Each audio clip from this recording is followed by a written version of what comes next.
Banange bali kuba bululu.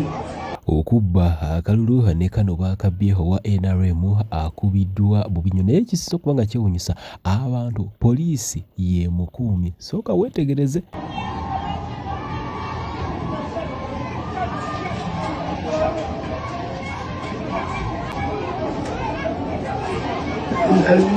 Banange bali kuba bululu. Banange banange ngaitaligana.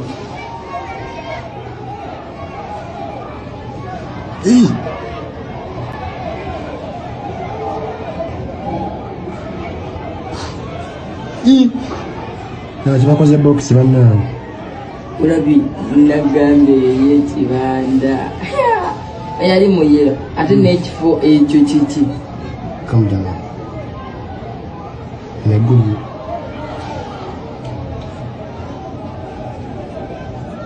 Banange.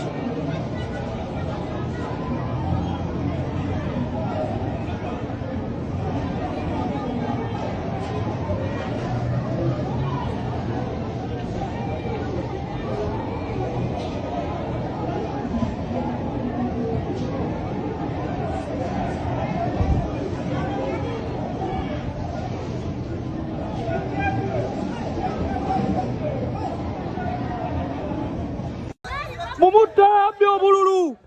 Babiobululu.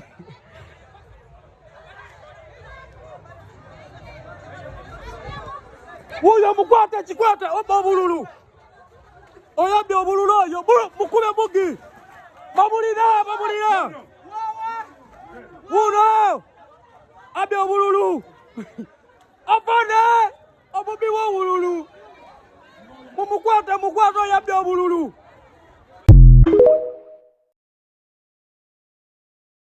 A population the original quantity to live in the West. Chawunyisa. Obatu bagala tulonde okulonda bakujjewo.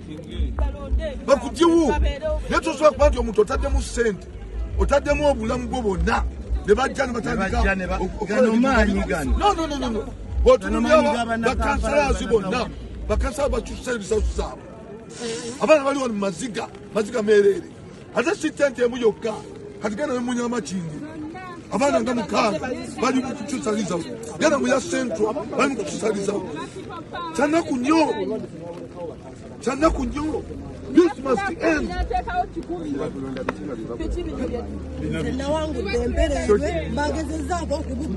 Uliyena yalonda Museveni mu kino kitundu talina mirembe. Yabagamba mujja kiwulira abakazi bato basabye Museveni abataase lwa kumulonda haki ekiddako uliriza ne wano. Mu bantu atuyambe afune engeri ya kutukuuma tufune security bulungi mu kino kitundu. Ndowooza okutwaliza awamu buli azze akuba post za Museveni fenna tetulina mirembe. Fenna tuli mu kutawungana wati ogenda okubuuza ku banno enanga nabo boogere kuba tuli ebibiina byanjawulo nga fenna tukolera ki Museveni afenna tutimba zi posters oba zije ebitutulugunyisa tetumanyi okiraba tuli mu mbeera mbi fenna tuli mu mbeera mbi baba black batubuza black nabo abalala nabo bababuza ndoza babwe kimanyi ngafe tuluginyizibwa bwetyo nabo kimanyi baba bikolaki babibabuza naye ffe tubonyebonye black tetumanyi jali black tetumanyi naye mukama katonda tusaba government yetuvireyo ewulira omulanga gwaffe tuvireyo kuba nze ndi wano ndi muwala nzekka zasobodde okujja mu kamera naye waliyo n'abalala bawala bannange tuli mu mbeera y'emu bwetyo. Ozi n'ekirala bambuuza nnyo mukama waffe Black bannange mbagamba nze simanyi Black gyali era Black yeekweserwa kuba mmwe musajja watu mumazeeko emirembe talina mirembe naye uwe takyabeerayo tumunoonya naffe buli we mumutubuuza tumunoonya ate tetumanyi na nsonga kyemunoonyesa oba chatsi zino zeyakuba wanene katwe wano wansi ku roundabout awo simanyi nsonga kyenoonyeza Black oba kukuba kuŋŋaana za gundi za pate ya NRM kukola simanyi kubanga musajja atutalina nnyo naye buzibu bwendaba talina buzibu naye ne bambuuza Black nazza musango nze nazza musango nze atereka Black nekikukubya nno nakyo nekikukubya ntwazza gwaki bannange tusaba bekitukwatako mutuyambe ndi mwana muwala naye okubanga nsagana bwenti tekinyuma nemba nga sisula waka siri bulungi. Omu ku bakulira abalwanizi b'eddembe okuva mu ggwanga United States of America ate nga munnakibiina kya Donald Trump ayina byeyogedde ku nsonga na biki ebigenda maaso mu ggwanga erya Uganda ng'osaba n'obubaka buno osooka obulayikinge ensi yonna yeetaaga okulaba ebimu ku bubweni byakoze okulaba nga ate obulyawo exposing alaga ensi ki ekigenda mu maaso mu butuufu n'obukyamu bwakyo bibino nabyo tugiwa obudde. Greetings, brothers and sisters around the world. My name is Tina Brown. I'm coming live to you to discuss the matter of what's going on in Uganda since the election has taken place approximately 2 weeks ago. People are still being abducted, tortured, tormented, and some, unfortunately, have been being killed. The human rights violations that's been going on in Uganda non-stop needs to have worldwide attention. I'm going to go over a couple things with you all who are on the ground in Uganda right now to let you know some of the things that you have the right to do. We're going to go over Article 29 of the 1995 Constitution of Uganda. It protects your fundamental rights, okay? Freedom and conscious expression, movement, religion, assembly, and association. It guarantees the rights of speech, press, thought, belief, academic freedom, peaceful assembling, petitioning, and forming associations or unions, including political and trade unions. Brothers and sisters, that covers you to where if you want to go out onto the streets and peacefully demonstrate, your Constitution says you're allowed to do that, and you're allowed to do it safely. If you're out there, you're peacefully protesting, you're not tearing up anybody's property, but you're just out there protesting against the human rights violations that's going on in the country, that is your right, brothers and sisters. I also would like for you to know that you also have the right to contact the people outside your country, such as Donald Trump, the President of the United States of America, the House of Foreign Affairs Committee in Washington, D.C., telephone number 202-225-5021. And the Senate's Foreign Relations Committee can be contacted at 202-224-6651. And the U.S. State Department can be contacted at 202-647-4000. Brothers and sisters, please reach out to this information that I have given you, to these people that I have asked you to reach out to, the Foreign Affairs Committees, the State Department in the U.S., and also reach out to the White House.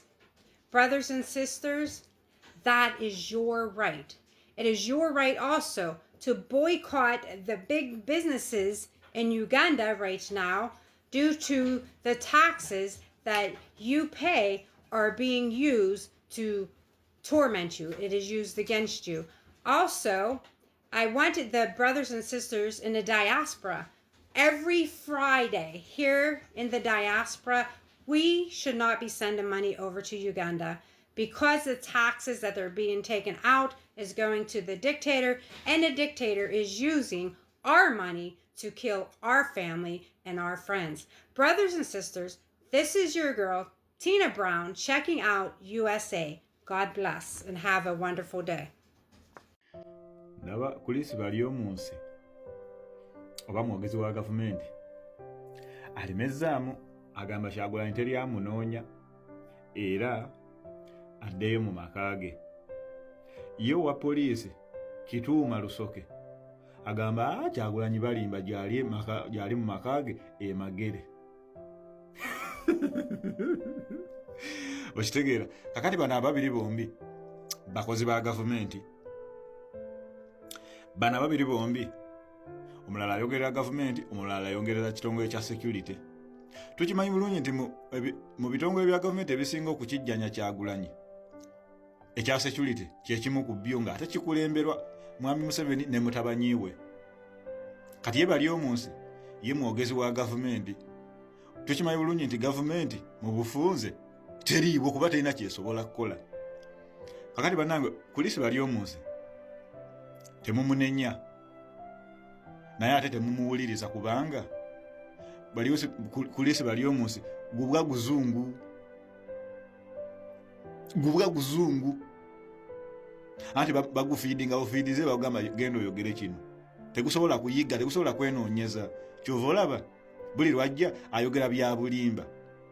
Aba yankogera kino mutabanyi wa Museveni era n'ateekayo. Okitegeera. Kati egwani gwe tuba tutwala. Kakati guno ogubwa oguzungu banoonyeza obunoonyeza ekyokulya ne bagamba kakati bibyo tukuwadde genda oyogere ebyo. Oyo naye nga tumuwuliriza. Kulisi bali omunsi tali omu ku bo. Jasi ye bamukozesa bokuweza nnamba. Nenga tali mu gurupu yaabwe kuba teyali wa FDC ono. Kulisi bali omunsi si ono yabuzaabo samples z'omugenzi ne banda. Bamuwa samples azitwalo bayala azitwala South Africa. Mu bakugu bazeeke bejje. Nabulawo nazo ono yabulankanya n'omulambo. Kakati ono musobola omuwuliriza ono ku bulimba bwaliko n'obufere. Si ono yazimba kabuliji ak'ebiti eri ewaabwe. Ono alina kyayagaliza ensi eno ono. Kulisi bali omunsi beeramu amagezi. Kitegeera. Kyagulanyi ayiganizibwa mutabanyi wa Museveni ne Museveni kennyini kubanga Kyagulanyi bwaba temumulina mu ttaano gavumenti yamwe eba eri mu lusuubo. Kati bannayuganda mbagamba ki okulonda kwawedde. Kakati essaawa yonna bw'owulira firimbi manya oyo ali mu background oyo afuutuka gwe beera bubeezi sede ani mwagamba tewali komanda. Kakati komanda saawa yonna ajja. Gwe beera bubeezi sitede bw'owulira bwekkerere yenna simbula ajja kuba avuddeyo. Ajja si ye Kyagulanyi. Bobi Wine Kibanda yajja. Simanyi wawo agenda fuutukira simanyi kibuga ki andi mwamulabyeko bw'omulaba Egomba enkeera ate omulaba Mukono ate oli bw'omulaba Ebwa ate oli omusanga Mbalala. Kakati tetumanyi asaabanya ensi yonna kati agenda agisemu. Kakati tubulawo kifaananyi ky'ekasese tegenda omusajja mulalamu. Okitegeera. So bannange essaawa yonna avaayo. Kono temuleka musajja bannange. N'ekirala bw'akonkona gulawo. Kakati abasajja twongereko ku ssente z'akamenza. Tulina abagenyi abatali ba lunaku. Toyinza tegeera anajja ddi. Ate si bw'aba tafunyeewo kaakulya aveewo n'ak'omunsawo. Tomuleka kugenda nga tolina ky'omuwaddeyo. Olina omuwa ekyokulya, olina omuwa w'okusula bulungi, omufunireyo n'ak'omunsawo agendeko nako. Olaba baakweka oli nsi yaleeta kati ate ono omusoga agamba wakalira mubikire meka biri onaafiirire mu ngalo.